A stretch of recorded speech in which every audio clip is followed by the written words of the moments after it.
Bienvenue sur Bulle de Bonheur, le podcast pour prendre le temps d'être heureux. Nous sommes Raphaël et Alban, chercheuses inconditionnelles de Bulle de Bonheur. Ce podcast est propulsé par les Jeux de minutes et publié tous les jeudis.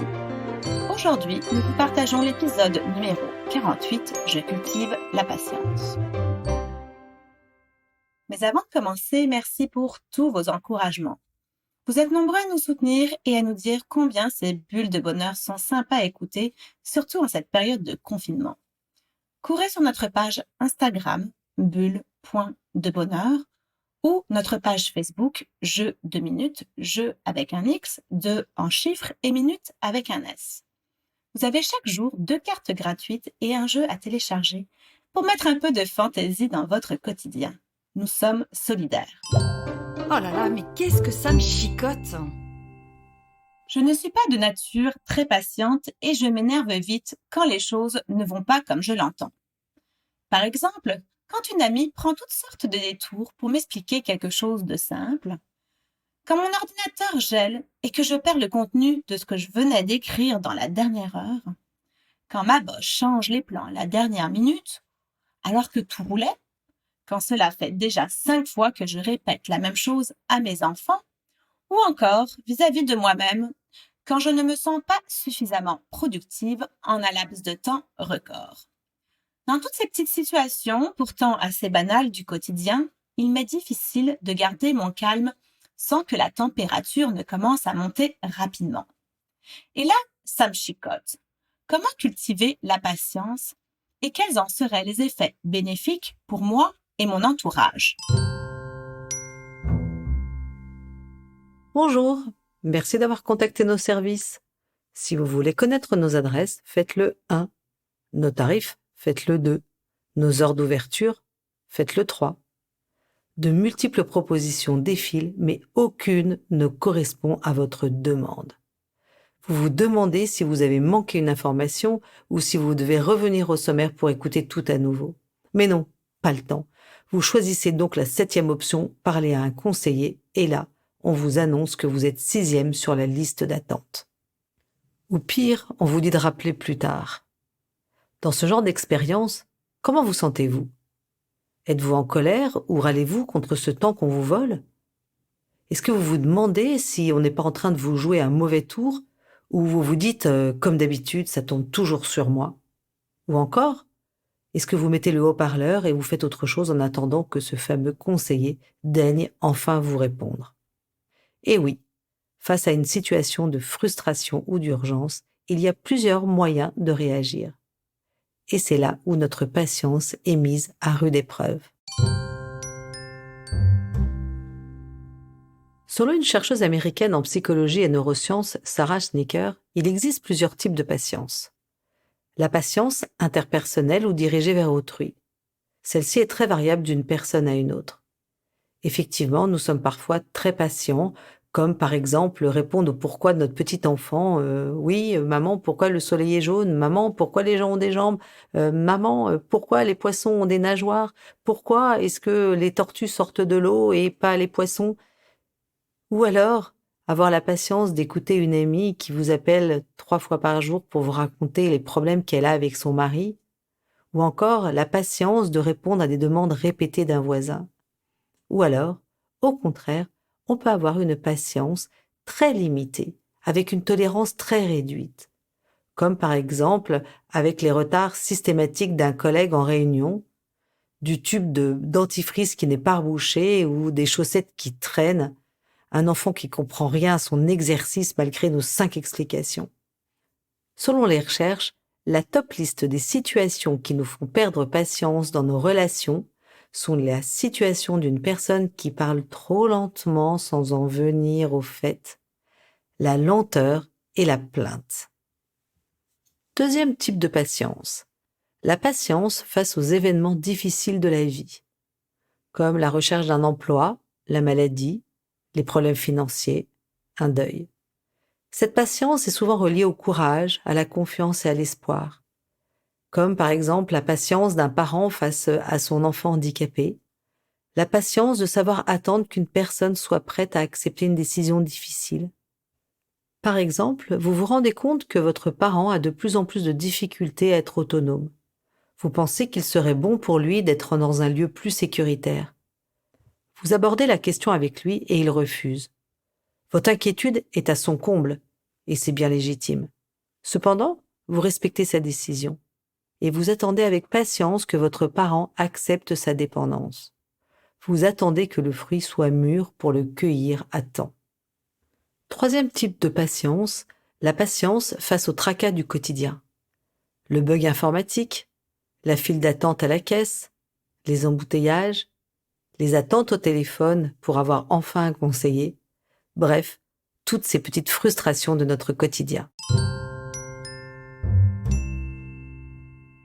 C'est pas si facile de cultiver notre patience quand nous avons l'habitude du tout de suite. Rajoutons à cela notre surcharge mentale et la rapidité de notre monde high-tech et nous voilà propulsés dans un environnement rapide et tourbillonnant. Notre impatience devient palpable si Internet fait des siennes, si l'autobus est en retard, si un texto ou un mail reste sans réponse. Une étude m'a amusée qui porte sur un comportement face au téléchargement et qui montre ainsi que les utilisateurs d'une plateforme en streaming sont disposés à attendre en moyenne 2 secondes le téléchargement de leur film. Un quart renoncera au bout de 5 secondes et la moitié quittera carrément la plateforme au bout de 10 secondes. Nous sommes tellement habitués à avoir des réponses instantanées que nous oublions que certaines choses prennent du temps, et surtout lorsqu'il s'agit de nos relations, comme instaurer la confiance ou créer une amitié. Besoin de patience aussi dans nos apprentissages. Est-il possible d'apprendre à jouer d'un instrument de musique sans patience? D'apprendre une langue étrangère sans patience? Besoin de patience aussi pour la nature. Pouvons-nous tirer sur les plantes pour qu'elles poussent plus vite? Sans parler du confinement que nous expérimentons tous à travers le monde, nécessite de la patience. Toutes ces situations, comme nous venons de le voir, nous apprennent à expérimenter cette patience. Allez, je change de regard. Que pouvons-nous pratiquer pour cultiver la patience? Première piste, respirer. Respirer peut sembler un conseil inutile car évident.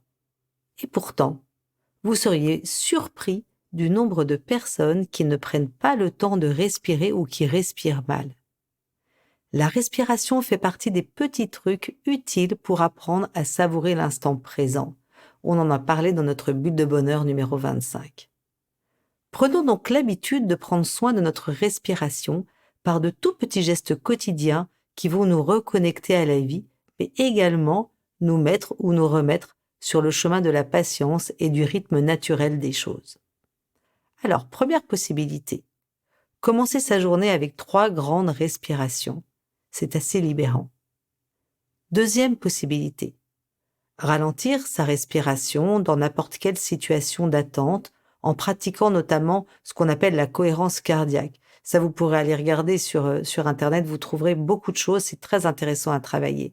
Et c'est une méthode qui est reconnue pour aider à gérer le stress et les émotions. L'exercice recommandé est de pratiquer 6 respirations par minute, soit inspirer sur 5 secondes et expirer sur 5 secondes, et le tout 6 fois pendant 5 minutes et 3 fois par jour. Troisième possibilité, se centrer sur sa respiration pour s'accorder une pause mentale pour favoriser la concentration, c'est-à-dire s'écouter respirer tout simplement. Avez-vous déjà pris conscience de ce qui se passe dans votre corps quand vous vous nourrissez d'air? Vos côtes s'ouvrent et se referment, votre ventre qui se gonfle et se dégonfle, votre diaphragme qui bouge. Rien que cette observation fait du bien. Deuxième idée pour cultiver la patience, c'est être en pleine conscience. Quand vous réalisez vos activités, essayez d'être pleinement connecté à tous vos sens. Dans nos bulles de bonheur sur le temps et sur l'instant présent, c'est-à-dire les numéros 2 et numéro 25, nous vous avions donné des exemples pour être dans la pleine conscience de ce que vous vivez. C'est-à-dire concentrer toute votre attention sur ce que vous faites, Par exemple, quand vous mangez ou quand vous prenez votre douche. Être aussi à l'écoute de ce qui vous entoure, comme la nature, vos voisins, ceux qui vivent avec vous. Aussi, être à l'écoute des moments de qualité que vous vivez avec vos proches, par exemple quand vous jouez au jeu de 2 minutes ou quand vous écoutez nos podcasts. Bref, votre quotidien vous offre de multiples occasions de pratiquer. Et la science le prouve. Être en pleine conscience régulièrement rend plus patient. Troisième idée pour cultiver la patience. Pratiquer la gratitude. Et oui, voilà encore un autre bienfait de la gratitude.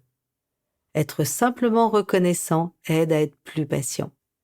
La gratitude nous amène en effet à être moins centrés sur nous-mêmes et sur l'immédiateté, donc à être moins avides de reconnaissance immédiate. Or, ce besoin de reconnaissance immédiate serait une des principales sources de notre impatience. Alors, développez votre gratitude. Pensez à écouter notre bulle de bonheur numéro 20 sur la gratitude et vous découvrirez tous les moyens que vous avez pour développer cette attitude. Quatrième idée pour tenter de cultiver la patience, c'est changer de perspective. Changer de perspective pour s'entraîner à voir sous un autre angle la personne ou la situation qui génère chez vous de l'impatience. C'est une façon de prendre du recul par rapport à ce que vous vivez, en regardant par exemple la situation à travers les yeux de la personne qui vous agace. Effectivement, vous pouvez vous mettre à la place de votre fille de 14 ans qui vous horripile et vous vous demandez « mais qu'est-ce qui l'amène à réagir comme ça ? Est-ce que je partage des traits de caractère avec elle ?» Ou alors en regardant ce que la situation vous offre d'autre. Le retard de mon ami me permet d'avancer dans mon livre, la file du bus me donne le temps de répondre à tous mes textos. Il ne s'agit pas de refouler ces émotions désagréables ou de nier les difficultés, au contraire. Ce changement de regard et cette prise de recul a des effets très puissants. Il permet d'économiser son énergie, de prendre du temps pour nommer ses émotions, et ça évite des sentiments destructeurs comme la rumination ou les reproches. Bref, c'est une autre façon de pratiquer la pensée positive et d'être plus heureux. Cinquième et dernière idée pour cultiver la patience, c'est travailler sa maîtrise de soi. C'est une façon un peu plus radicale et parfois même amusante d'entraîner sa patience, car il s'agit de corriger votre comportement, donc de faire appel à votre volonté. Mais, vous le savez sans doute, la volonté peut s'entraîner comme un muscle, donc la mission est tout à fait réalisable. L'idée ici est donc de vivre des expériences qui vont à l'encontre de vos habitudes de façon à renforcer votre self-control. Par exemple, si vous êtes droitier, faites vos gestes du quotidien avec la main gauche. Ouvrir la porte, prendre quelque chose dans un placard, allumer la lumière. Pratiquez tout ça pendant 2 semaines et vous aurez une bien meilleure maîtrise de vos impulsions. Vous pouvez également vous lancer des petits défis en décidant d'affronter des situations où vous perdez habituellement rapidement patience. Par exemple, quand vous appelez à table et que tous mettent un temps fou à arriver malgré que vous ayez prévenu de l'heure du repas, au lieu de perdre patience, de ruminer, de vous dire que vous n'êtes pas respecté dans ce que vous faites, que ça va être froid, que ça vous énerve, faites autre chose en attendant. Peut-être que vous avez un WhatsApp à répondre ou une musique à écouter ou un rangement à terminer. Et la minute qui vous paraissait si longue et exaspérante sera peut-être perçue différemment. Et qu'est-ce que nous apporte la patience ? La patience, contrairement à ce qu'on entend quelquefois, est bien différente de la passivité ou de l'inaction. La patience est une aptitude dont les bienfaits sont reconnus depuis longtemps par la philosophie, les religions et aujourd'hui par la science. C'est intéressant d'ailleurs de voir comment la vision de la patience a évolué en fonction des contextes socio-historiques. D'abord vue par le chasseur préhistorique comme une nécessité, la patience est ensuite devenue une vertu, c'était la force de l'âme. Aujourd'hui, elle est considérée comme une qualité qui s'apprend et se développe. Et ça, c'est une bonne nouvelle. Alors, exit l'excuse « être impatient, ça c'est mon caractère, de toute façon, je suis comme ça ». Autre bonne nouvelle. Cultiver la patience a de nombreux avantages. Il existe en effet un lien entre la patience et le bien-être. Les gens plus patients gèrent mieux leurs émotions face au stress. Ils vivent moins de frustration, connaissent des interactions interpersonnelles plus positives, c'est-à-dire qu'ils ont des bonnes relations avec les gens, et ce sont des personnes qui sont beaucoup moins touchées par la dépression. D'autres études aussi ont pu montrer que les personnes patientes s'en sortent mieux dans la vie et sont surtout plus heureuses. Et hop, je me lance. Si je résume, 1. Vouloir le tout de suite nous fait oublier la nécessité et les avantages de la patience. 2. La patience favorise notre bien-être, nos relations et nous met sur le chemin du bonheur. Et 3. Nous avons de nombreux moyens pour la cultiver.